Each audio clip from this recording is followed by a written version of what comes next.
Alors, cette infographie qui résume les méthodes qui permettent de calculer donc le produit scalaire. Donc ici, on a d'abord les deux formules géométriques avec le cosinus et le projeté orthogonal. Donc ici, AB scalaire AC, c'est la longueur AB fois la longueur AC fois le cosinus de l'angle BAC. Donc aucun souci. Alors ici, c'est un petit peu flou dans leur façon d'expliquer. Donc effectivement, c'est la longueur AB fois la longueur AH, puisque si on regarde H est le projeté orthogonal du point C sur la droite AB. Et donc en fait, le résultat va être positif. Donc c'est la longueur AB fois la longueur AH parce que les deux vecteurs AB et AH sont en coopération.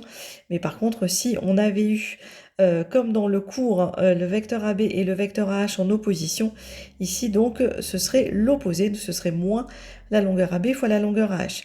La formule analytique, donc là pas de problème, x plus y, y'. Alors, la formule par les normes, alors là, il y a une petite erreur effectivement de notation, c'est même une grosse erreur. C'est-à-dire qu'ici, c'est le produit scalaire, donc des vecteurs AB et AC. Et c'est donc égal à 1 demi fois AB carré plus AC carré moins BC carré.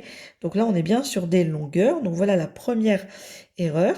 Alors ici, les vecteurs orthogonaux, donc mes vecteurs U et V sont orthogonaux si le scalaire U par V est égal à 0. Et donc les droites perpendiculaires, ça on y reviendra en cours.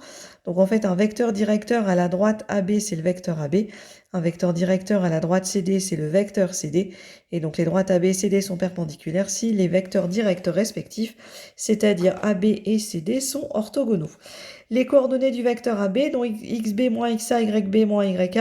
Donc ici simplement, alors c'est pas une erreur, mais c'est une convention qui n'est pas respectée, c'est-à-dire que on écrit plutôt les coordonnées d'un vecteur en colonne, donc xb moins xa, yb moins yk, en indiquant bien le nom du vecteur devant, et également ici la norme du vecteur AB.